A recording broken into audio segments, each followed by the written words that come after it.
bullying bisa dituntut, bongkar jalur hukum perdata yang dapat menjerat pelaku dan perusahaan.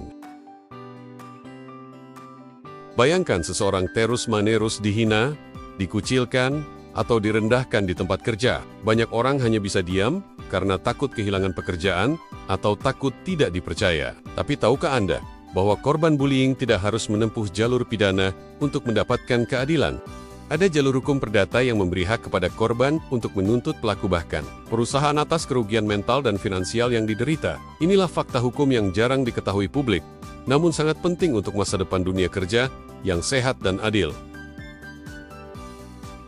Bullying di tempat kerja bukan hanya masalah pribadi. Ini adalah bentuk kekerasan psikologis sistematis yang sering terjadi secara diam-diam atau terbuka dan dapat berdampak serius bagi kesehatan mental korban.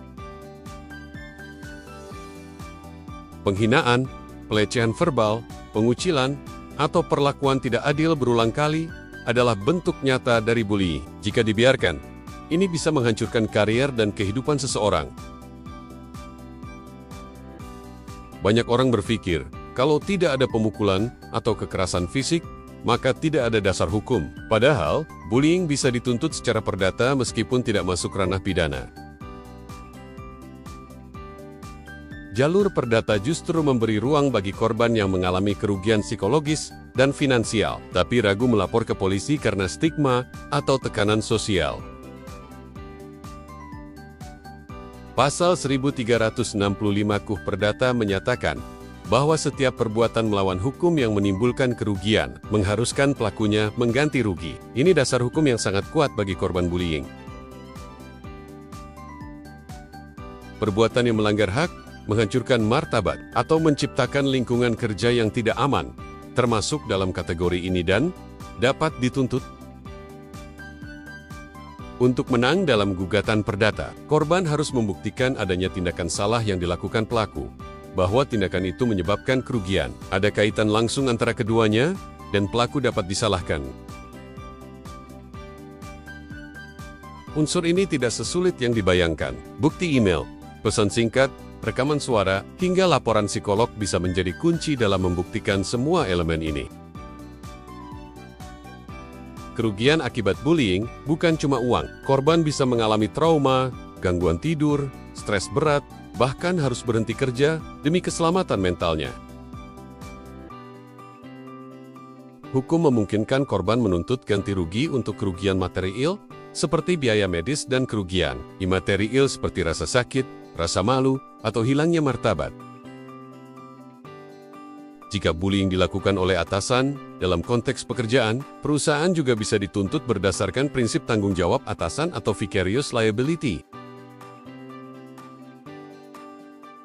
Artinya, perusahaan bisa dimintai pertanggungjawaban jika membiarkan atau gagal mengendalikan perilaku bawahannya yang merugikan orang lain.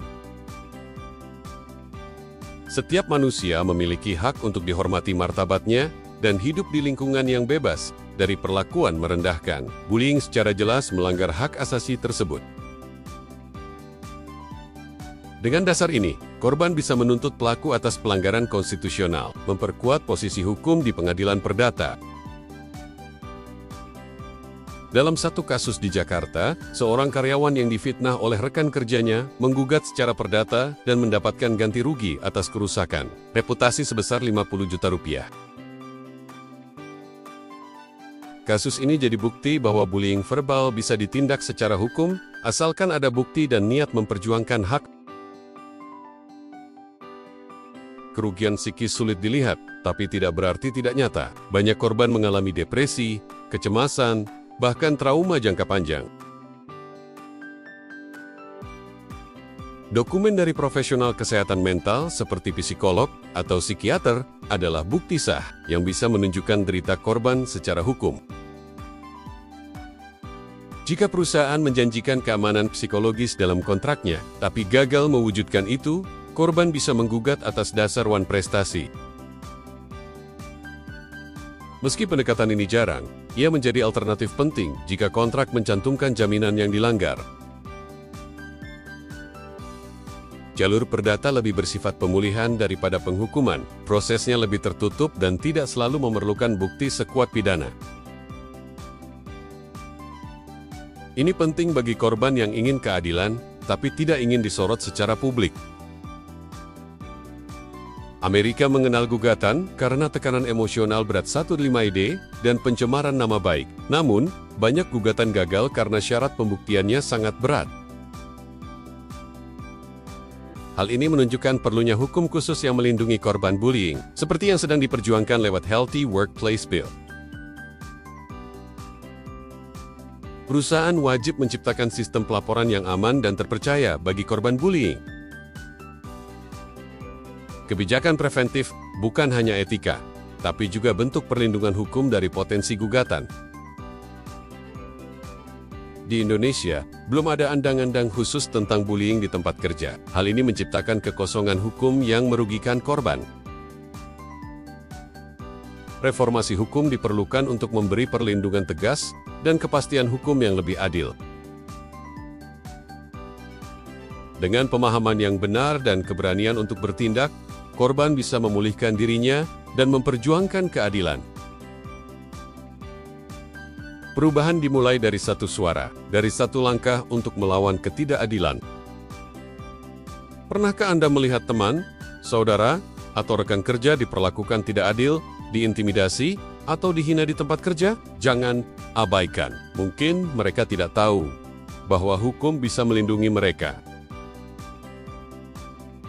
Sebarkan informasi ini kepada orang-orang di sekitar Anda. Bantu korban bullying tahu bahwa mereka bisa menuntut keadilan, memulihkan martabat, dan menghentikan siklus kekerasan psikologis. Satu klik bisa mengubah hidup seseorang.